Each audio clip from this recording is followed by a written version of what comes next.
पतंजलि योग दर्शन के 5 अंगों को ख़त्म कर लेने के बाद आज धारणा, ध्यान और थोड़ी सी बातें समाधि के ऊपर करेंगे। धारणा 2 तरह की हैं, एक जो अज्ञानवश होती है और एक जो सजगता के साथ, समता के साथ ध्यानपूर्वक की जाती है। जो अज्ञान में होती है, जैसे कि आप बैठे हैं, बस बेचैन हो रहे हैं और उसको गुणा करते जा रहे हैं, मल्टीप्लाई करते जा रहे हैं। कोई पुरानी बात को लेके या कोई नई बात को लेके बस कुछ ना कुछ बीज बोते जा रहे हैं, बोते जा रहे हैं, बोते जा रहे हैं। वो भी धारण है, क्योंकि धारण करते जा रहे हैं आप। और एक धारणा ये है कि ये जो गांठें मैं बांध रहा हूँ, इन गांठों को देख के मैं समझ रहा हूँ कि देख दुखी हो रहा हूँ, बेचैन हो रहा हूँ, तप रहा हूँ, गलत फैसले ले रहा हूँ, गलत जीवन साथी चुन रहा हूँ। सामाजिक, आर्थिक, पारिवारिक, न जाने कितनी कितनी समस्याएं इन सारी चीज़ों की वजह से होती जा रही हैं। ये बात मैं अपने अनुभव से जान रहा हूँ। अब ये सारी चीज़ें मुझे नहीं चाहिए, मुझे और दुख और अशांति नहीं चाहिए। अब वो बीज बोना, भूत में चले गए, भविष्य में चले गए और वहाँ दुख की गांठें बांध रहे हैं। अब वो गांठों को बांधना बंद किया, क्योंकि समझ में आ गया, अनुभूति के स्तर पे, केवल बुद्धि के स्तर पे नहीं, अनुभूति के स्तर पे ये बात समझ में आ गई। तो वो गांठें अब खोलने लग गए। मन भटका, वापस ले आए, मन भटका, फिर वापस ले आ गए। अरे मन भटक गया, ये देख कहाँ चले गया, भूत में देख क्या करने लग गया, भटकने लग गया, दुखी होने लग गया, वापस ले आए। ये एक धारणा है। धारण किया हमने कि अब मैं बेचैन नहीं होऊंगा, अब मैं डरूंगा नहीं, अब मैं चिंतित नहीं होऊंगा, अब मैं तपूंगा नहीं, अब मैं दुखी नहीं होना चाहता हूँ। ये धारणा मैंने धारण कर ली। यही धारणा ध्यान बन जाती है।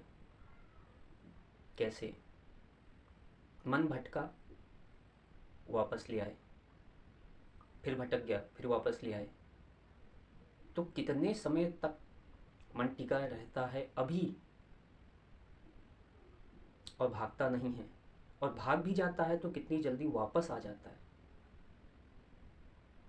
इस तरह से साधना करते करते करते ध्यान में प्रवेश मिलेगा। जब आप बैठे हैं और मन नहीं भटकेगा,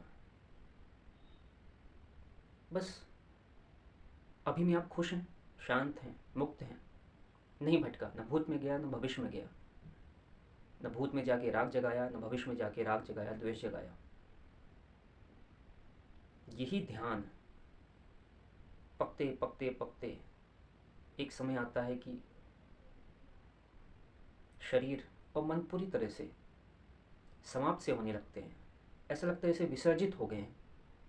मैं जो अहम है, जो बार बार निकल निकल के फुदकता है और भागना चाहता है, कुछ न कुछ विषय को पकड़ना चाहता है, अब नहीं पकड़ता है।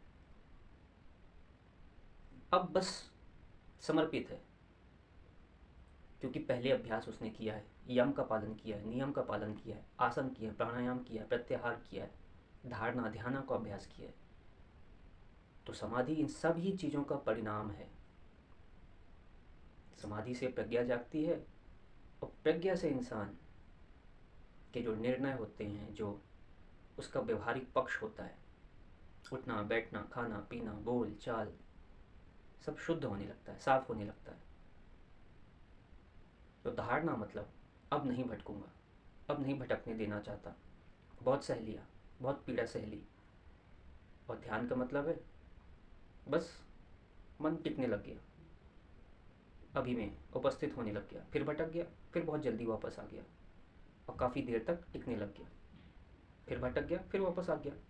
लेकिन उस भटकाव में ज़्यादा तनाव नहीं है, ज़्यादा दुखाव नहीं है, बस यही ध्यान है। और जब ध्यान पक जाता है, बिल्कुल शून्य की अवस्था आ जाती है, तो समाधि लग जाती है और समाधि से प्रज्ञा जागती है। पूरा योगा इसीलिए है कि मन पे विजय पा ले।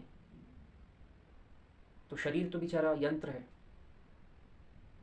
मन में कुछ खुराफात जागेगी तो शरीर भागने लग जाएगा, क्योंकि करना काम तो सारे शरीर को ही है, लेकिन खुराफात तो मन में जागेगी। तो मन को जीत लिया, मन के सारे क्षेत्रों को एकत्र करके अभी में उपस्थित, इस क्षण, बस इस क्षण, बस अभी में,